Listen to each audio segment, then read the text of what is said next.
Hello and welcome to the IAS academia. आज हम बात करने जा रहे हैं हमारे देश के legendary freedom fighter Alluri Sitaram Raju.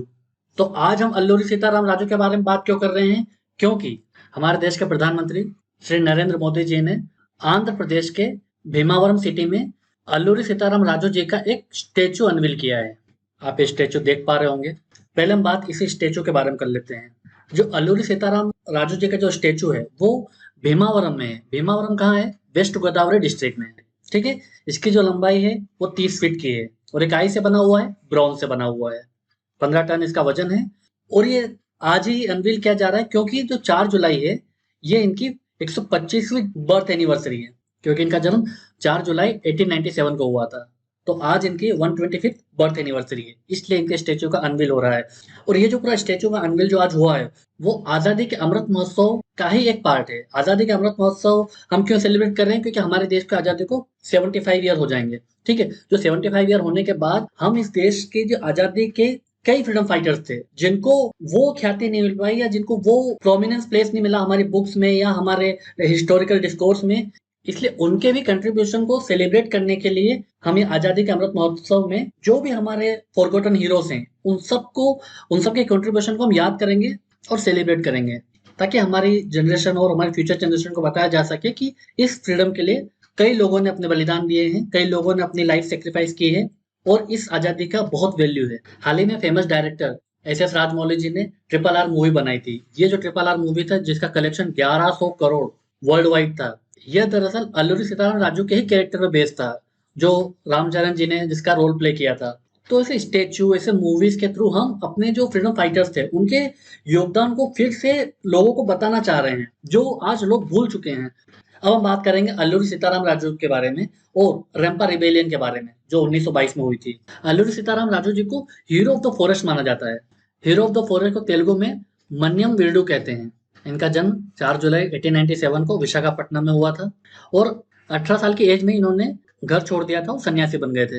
इसके बाद इन्होंने वेस्टर्न, नॉर्थ वेस्टर्न और नॉर्थ ईस्टर्न एरियाज में विजिट किया और वहां इन्होंने जो देखा सोशो इकोनॉमिक कंडीशन, खासकर ट्राइबल लोगों की, उस कंडीशन ने इनको बहुत इंस्पायर किया। क्योंकि आप समझ पा रहे हो ना कि ब्रिटिश राज चल रहा है, लोग ऑलरेडी एक्सप्लॉइटेड हैं और जो ट्राइबल लोग होते हैं वो दरअसल जो मेनलैंड होते हैं उनसे ज्यादा एक्सप्लॉइटेड होते हैं। इसी जर्नी में ये जब चिटगांव गए जो भी बांग्लादेश में, वहां पे वो कुछ रिवोल्यूशनरी से इनकी मुलाकात हुई जो इनको बहुत इंस्पायर किया ताकि वो ब्रिटिश गवर्नमेंट के अगेंस्ट मूवमेंट कर सकें। पर यहाँ पे समझने वाली बात यह है, जब गांधी जी का नॉन कॉर्पोरेशन मूवमेंट स्टार्ट हुआ तब ये गांधी जी से इन्फ्लुएंस होकर इन्होंने ट्राइबल्स के लिए जस्टिस की मांग करी और लोकल पंचायत कोर्ट और कॉलोनियल कोर्ट का बाइकआउट किया। तो यहाँ तक ये वायलेंट नहीं थे। पर जब इन्होंने देखा कि इतना करने के बाद भी ब्रिटिश इनकी कोई मांग नहीं मान रही है, तब जाके इन्होंने वायलेंट रास्ता अपनाया। हम आगे देखेंगे कि उन्होंने क्या करा था वायलेंटली। ये अल्लूरी सीताराम राजू जी का इमेज है और 1986 में इनके नाम पर एक डाक टिकट भी जारी हुआ था। अल्लूरी सीताराम राजू जी की सबसे खास बात यह है कि वो भले ही ट्राइबल नहीं थे। जनरली ऐसा माना जाता है ना कि अगर आप ट्राइबल लोगों की बात उठा रहे हो या ट्राइबल लोगों के हक के बारे में बात कर रहे हो तो आप ट्राइबल होंगे। हमने जितनी भी ट्राइबल अपराइजिंग देखी, जो उनके जो लीडर होते थे वो ट्राइबल कम्युनिटी के ही होते थे। पर अल्लूरी सीताराम राजू जी ट्राइबल नहीं थे, पर वो ट्राइबल लोगों के दर्द को समझ रहे थे। और राजू जी की खास एबिलिटी ये थी कि इन्होंने जो वेरियस बैकग्राउंड के जो लोग थे उन सबको इकट्ठा किया एंटी कॉलोनियल कॉज के लिए। और 1920s में यूं भी नॉन कॉर्पोरेशन मूवमेंट स्टार्ट हो चुका था। तो इससे इंस्पिरेशन लेके उन्होंने भी अपना एक ट्राइबल मूवमेंट स्टार्ट कर दिया। इनका जो मूवमेंट था वो हिली एरियाज में था। गंजम, गोदावरी, विशाखापट्टनम के जितने भी हिली एरियाज थे वहां पर जो लोकल किंग्स होते थे उनको कहते थे मुत्तादार्स, जो कि फ्यूडल लॉर्ड्स की तरह काम करते थे। वो ब्रिटिश के एजेंट के रूप में वहां के लोगों से, ट्राइबल लोगों से रेंट कलेक्ट करते थे। पर इसके लिए वो एट्रोसिटीज भी करते थे और एक्सप्लॉइट भी करते थे। पर उनमें से कुछ मुत्तादार्स जिनकी पावर बाद में ब्रिटिशर्स द्वारा कम कर दी गई, वो भी बाद में राजू के फॉलोअर बन गए और इस मूवमेंट में हिस्सा लिया। अब जानने वाली बात यह है कि जो रेम्पा रिबेलियन है उसका कॉज क्या था। उसके दो कॉज थे।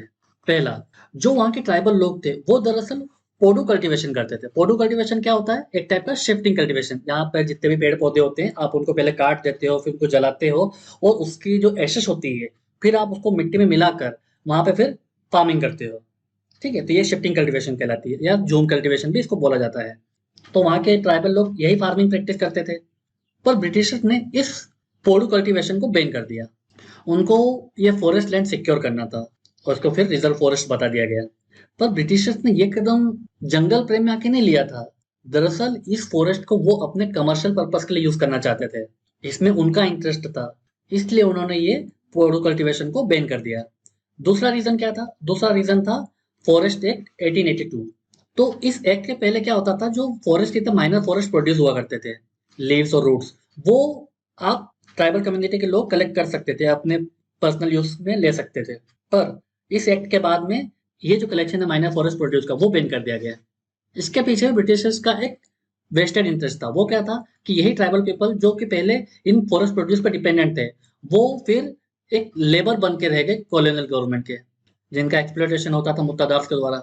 यही वजह है कि आज भी हमारे देश में फॉरेस्ट राइट एक्ट के थ्रू ट्राइबल्स को, जो माइनर फॉरेस्ट प्रोड्यूस है, उनको कलेक्ट करने का हक दिया गया है, क्योंकि ये सदियों से वहां रहे हैं, ये उसी इकोसिस्टम का पार्ट है।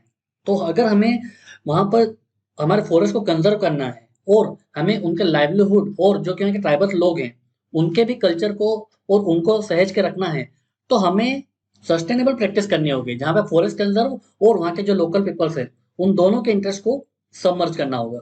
तो इन दो कारणों से जब वहां के लोगों में गुस्सा आया, तो इस गुस्से को चैनलाइज किया अल्लूरी सीताराम राजू ने। पहले उन्होंने जस्टिस मांगी, डिमांड करी, पर जब ब्रिटिशर्स ने उनकी कोई बात नहीं मानी, तब उनने क्या किया कि ये जो चिंता पल्ले है, कृष्णा देवी पेटा, राजा वोमांगी पुलिस स्टेशन में लूट कर दी राजू की लीडरशिप में, और 2500 राउंड समथिंग कुछ उन्होंने वहां से लूट लिए। और वो जो हिली रीजन थे वो दरअसल दो भागों में डिवाइडेड थे, रेम्पा और गुडेम। तो जहां पर राजू जी ने जो मूवमेंट शुरू किया वो रेम्पा रीजन था, इसलिए इसे रेम्पा रिबेलियन के नाम से जाना जाता है और इसे मन्यम रिबेलियन भी कहा जाता है। और ये मूवमेंट 1922 से 1924 तक चला। इसी मूवमेंट की वजह से इनको एक टाइटल दिया गया, मन्यम वीरडू, यानी कि जंगल का हीरो। तो जैसा कि मैंने पहले बताया, ये पहले गांधी जी से इंस्पायर हुए थे। उन्होंने वहाँ के लोकल लोगों को परसुएट भी करा खादी के लिए, नॉन वायलेंस के लिए। पर इनका ये मानना था कि इंडिया को लिबरेट तभी किया जा सकता है जब हम भी फोर्स का यूज करें, क्योंकि ब्रिटिशर्स नॉन वायलेंस की भाषा नहीं समझते। सेम आइडियोलॉजी सुभाष चंद्र बोस की भी थी कि जितना हम डिमांड कर सकते थे कॉन्स्टिट्यूशनल तरीके से, वो किया हमने, पर ब्रिटिश हमको आज़ादी नहीं देने वाले इस तरीके से। तो उन्होंने भी आज़ादी हिंद फौज की क्रिएशन करी। तो इस देश की आज़ादी में बहुत सारे फ्रीडम फाइटर्स का योगदान है और सबकी अलग अलग आइडियोलॉजीज का भी उतना ही वैल्यूएबल कंट्रीब्यूशन है। तो 2 साल तक लोकल सपोर्ट से ये गुरिल्ला वारफेयर करते हैं राजू जी। फिर 1924 में ब्रिटिशर्स द्वारा इन्हें पकड़ लिया जाता है और इन्हें एग्जीक्यूट कर दिया जाता है। मतलब इन्होंने, ब्रिटिशर्स को इतना परेशान कर दिया गया था कि इनके ऊपर, कि इनको पकड़ने पर इनाम की राशि तक डिक्लेयर करनी पड़ी थी। तो इसी टॉपिक पर एक मेंस का क्वेश्चन है आप लोगों के लिए। Tribal movements under the British rule were the most frequent, militant and violent of all freedom movements, explain. इस क्वेश्चन का आंसर आप हमारे टेलीग्राम चैनल पर दे सकते हैं, जिसकी लिंक आपको यहाँ दी जा रही है। आपके आंसर्स को हमारे सीनियर फैकल्टी मेंबर्स खुद इवेल्युएट करेंगे और आपको वैल्यूएबल इनपुट दिए जाएंगे। और आप लोगों के लिए एक विशेष सूचना है कि आईएएस एकेडमी द्वारा एक प्रोग्राम रन किया जा रहा है जिसका नाम ईएमपी है। इस प्रोग्राम में 1979 से लेकर 221 तक जितने भी मेंस के क्वेश्चन थे उनको एनालाइज किया जाएगा, उनकी थीम आप लोगों को बताई जाएगी, साथ ही साथ लाइव आंसर राइटिंग कराई जाएगी आपसे, जिसमें आपको इंटरलिंकिंग बताई जाएगी, करंट अफेयर्स को कैसे इंक्लूड करना वो बताया जाएगा, फ्लो चार्ट के बारे में बताया जाएगा, डायग्राम, इंट्रोडक्शन, कंक्लूजन तक आपको आंसर में इम्बेड करने की कोशिश की जाएगी। यह programme GS1, GS2, GS3, GS4 चारों को कवर करता है और उसके बाद आपको एक मॉडल आंसर भी दिया जाएगा। रजिस्ट्रेशन के लिए आप इस नंबर पर कॉल कर सकते हैं। आज के लिए सिर्फ इतना ही। Thank you very much.